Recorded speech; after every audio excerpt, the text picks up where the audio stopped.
living good back in the woods.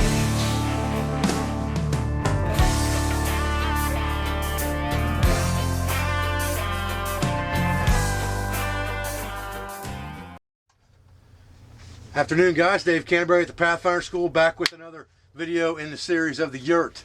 I know that you guys have all been talking about it and looking forward to this. What we're going to do today is we are going to forge a fire steel using some very simple tools and our wood stove. Stay with me, guys. Okay, guys, so here's what we're going to use to do our forging with today. First of all, we've got just a piece of an old railroad track here. It's not a very big piece at all. It's probably 6-7 inches long, but it probably weighs, I don't know, close to 8 or 9 pounds. And that's going to make a dandy portable anvil for us. We've got just a regular sledgehammer with about 1.5 pound head on it, a simple pair of vice grips, the same set of bellows that we've been using in our wood stove the whole time, and we've got a bucket right here that we're going to use for quenching, and also to wet the area we're going to be pounding our metal on our anvil here, so that we don't get anything on the ground that's going to catch fire. So we'll wet the ground real good first, then we'll put our anvil down, then we'll keep a bucket of water standing by, A, for fire, and B, for a quenching bucket. And no, this is not Harvey, different bucket. Harvey's in the Yurt.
We take our tool off of it. While we're heating it up, we won't get as much heat transfer to the tool. It won't be hot when we pick it up.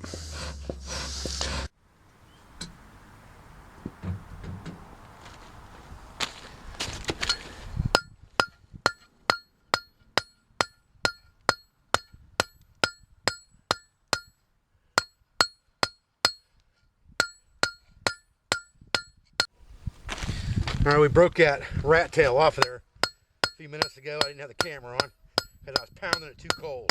You got to be careful with that when you're forging like this, especially with some makeshift stuff that you're doing. You got to be careful because you'll break that thing right off, and I did that. You cannot let that thing get cold on you and try to keep pounding on it. Right now I'm just trying to kind of get this thing all one size. Really trying to heat this metal up now so I can draw it out. You just got to keep the air to it. You know, a 12-volt computer fan right in front of this bad boy would do wonders. But these little bellows work good. Doesn't take a whole lot of tools to effectively do stuff like this. And if you were trying to bend smaller diameter metal or something other than a hard file, some kind of a cold roll steel, you could forge that kind of stuff all day into pot hangers and clothing hooks and anything that you needed like that. Squirrel cookers are very easy to make, and with cold roll steel you could do that stuff a lot easier than what we're doing right now trying to make a fire striker.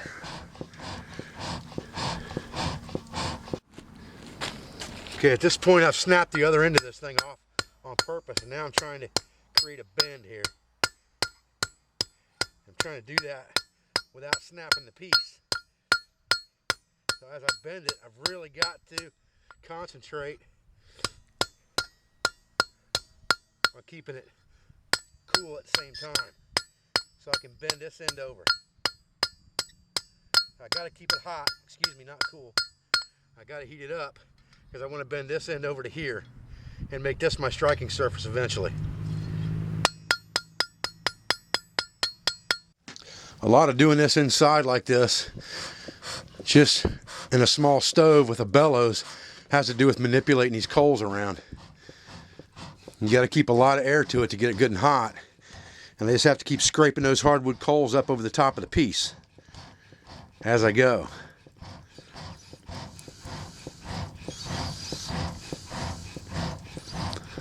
This is probably one of the more tricky things to do, is make a fire steel in a makeshift forge like this. Files like to break as soon as they get cold. I snapped the rat tail off of it by accident, and I snapped about 1 inch off the front end of it, or the other end, on purpose, because I didn't need my striker that long. To do that, I just let it get cold, put it over the edge, and snapped it off with a hammer. That's easy enough to do. Keeping it from breaking when you don't want it to is the hard part. Okay, we've about got our handle where we want that now. We've got it bent over nice. Point that out just a little bit more down here at the bottom. Flatten it out some, just like that. Now what we got to do is we got to heat this. We got to heat this area up right here, and we probably need to snap a little bit more of this off as well. So let's take that and try to snap it off first. And what we're going to do is we're going to take that and get our, manipulate it just a little bit. We're going to try to snap that off right there. And that may be tough to do. There it goes, bam. See how that snapped right off? That's probably still longer than what I really want it, but it'll do for a makeshift deal. Now what we're going to do is we're going to put this thing in the fire this direction and get this hot so that we can beat on this edge a little bit and get it good and flat the way we want it to, so that we can get it tempered in. We got to get it flattened out good. We're not quite there, so let's get that heated up.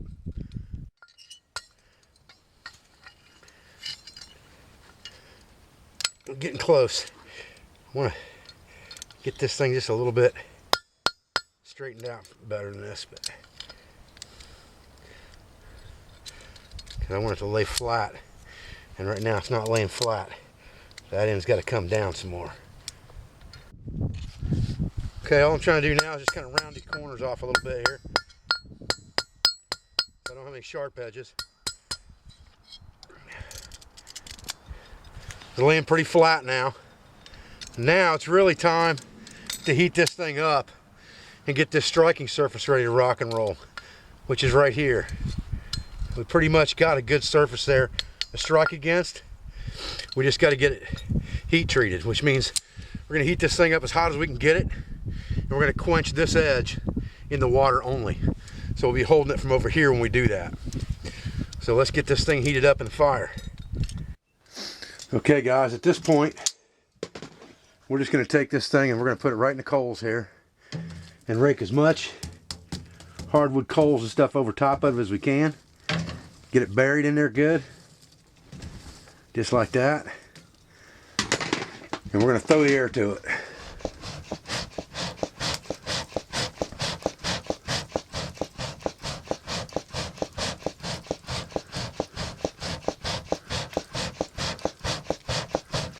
Right now, for this part of the operation, I've brought that quench bucket inside the yurt about 1 foot from the stove. And you can hear I'm sitting here pumping the crap out of it, because the object of the game now is to get that thing white hot before we quench it.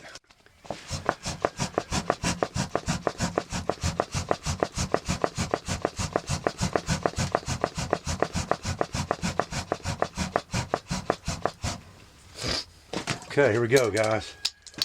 Here we go. See what we can do here.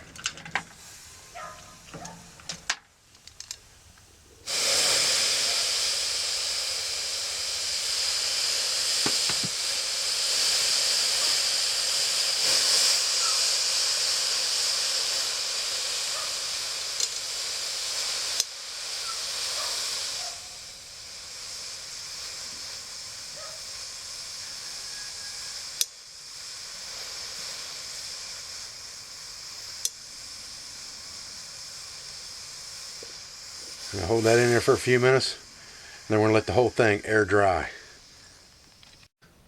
Okay guys, moment of truth. Here's our steel. I've got a preform made out of flint here, and I've got just a flat piece of quartz right out of my own creek.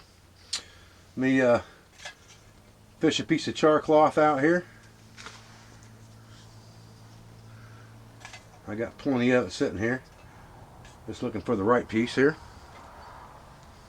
Okay. Put that right up on top of our preform here. Just like that. And see what we can do.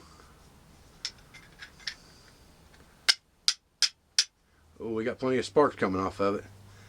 Just got to get our char cloth in the right spot here.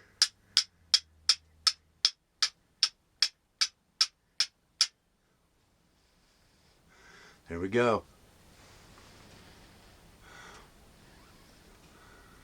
Here she is, guys. Nice. Nice.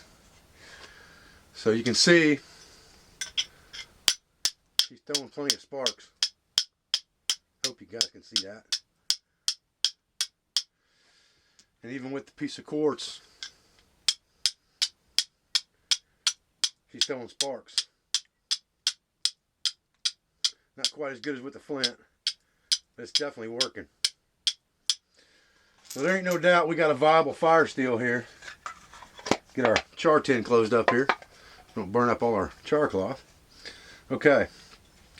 No doubt we got a viable fire steel here. So just an old file and, you know, 45 minutes of our time. Not very hard process. Not very many tools required to do it. If you've got a wood stove, obviously, to use to contain that heat. But I wanted to show you guys that in the Journal of the Yurt series. And I'll be back with another video as soon as I can. I appreciate your support. I appreciate all of your views. I really appreciate the way you guys keep asking for Journals of the Yurt, Journals of the Yurt, Journals of the Yurt. I love that, guys. It just makes me know that you care and that you're watching what I'm doing. And that's what's important, is that we're all learning together and passing on the tribal knowledge to each other.